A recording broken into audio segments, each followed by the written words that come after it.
Texas became the first state to require the licensing of 911 telecommunicators. In response, NCT 911 launched the first and only regional telecommunicator academy in Texas in 2016. Hi, I'm Sherry Decker.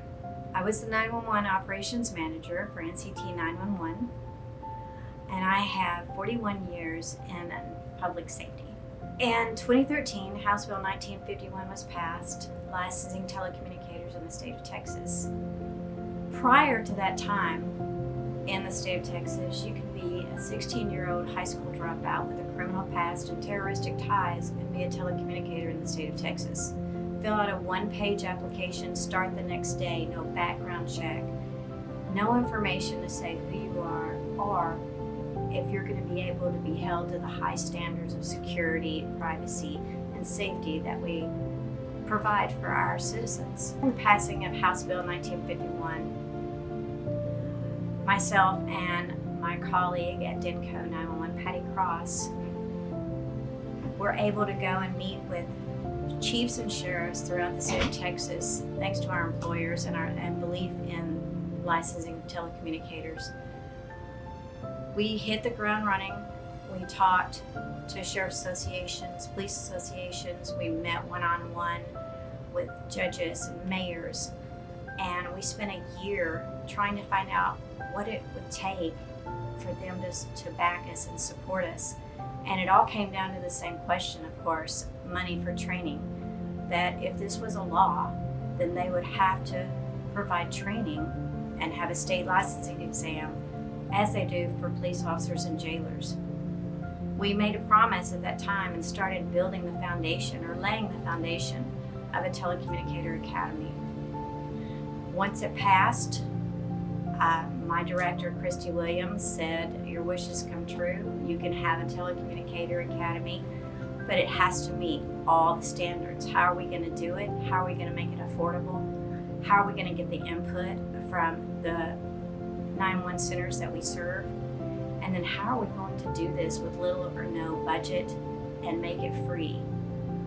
So we had our work cut out for us, and we reached out to our 911 centers and says, if you needed training and you were going to train a brand new telecommunicator, what do they need? We listened to our managers, we listened to our supervisors. We had them all come together and do a workshop, finding out what the needs were, because working in a 911 center where I grew up in, and then working for 911 on the administrative side, it's two different things. We think we know what they need, but as we grow, we're learning different things. So we needed to know from the people who were at the front. And that's where we took our information. That's how we laid out the curriculum. We wanted to make sure that we could meet every need and goal set forth by our 911 centers. The first academy, you always think you're ready. We do everything to the hilt. We first write a project charter. We lay out all our needs, our wants, our risk, what's going to happen if. Do we have all our ducks in a row? Do we have our little business plan? Do we have a policies and procedure? Do we have our workbooks? Do we have our curriculum? Do we have our student and our instructor manuals? Do we have our PowerPoints? What do we have as tools, audios, videos? Did everything go right? No. But you know what? We made it happen, and nobody ever knew the difference. Everybody stepped forward, even in instances where we thought maybe an instructor couldn't show up. Everybody was pitching in, I can do this. And I think we knocked it out of the park, actually. I'm very excited to see this next generation of not only telecommunicators starting a new career, but the next generation of NCT 911 trainers, operations specialists, and the managers, and everyone from this team, the training coordinator.